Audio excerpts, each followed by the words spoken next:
time, a group of friends, who were all avid explorers and thrill seekers, decided to take a trip to the island of the Dolls, located in Mexico.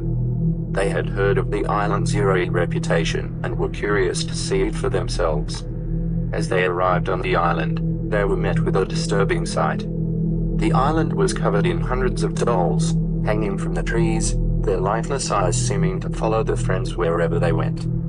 They took photos and videos for their social media, but soon started to feel uneasy about the place. They started to notice that the dolls were not just hanging on the trees, but also scattered around the island. The dolls seemed to be in different stages of decay, some were new, and others were old and worn out. They started to feel like they were being watched, and that the dolls were not just inanimate objects, but something more sinister. As they explored further, they came across a small wooden shack, which they assumed was the former home of the island's owner. As they entered the shack, they were met with the overwhelming stench of decay and rot. They found old dolls strewn about the floor, and some were even hanging from the ceiling.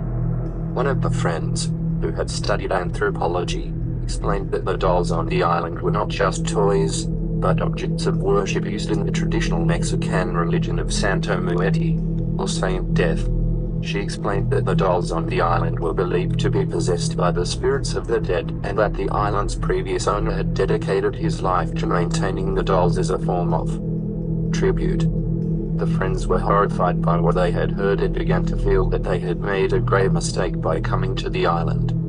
They knew they had to leave as soon as possible, but as they tried to make their way back to their boat, they found that the path back was blocked. The dolls had been rearranged, creating a labyrinth that led deeper into the island.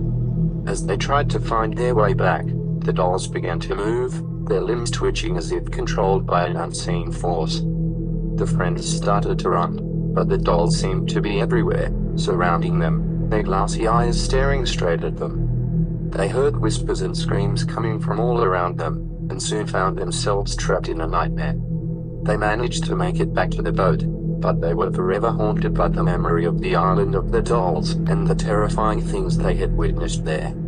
They never spoke of their experience again, and they all knew that they would never return to that island again. It remained a place of mystery and horror in their minds, and they couldn't shake off the feeling that the dolls, along with the spirits they housed, were still watching them, even back home.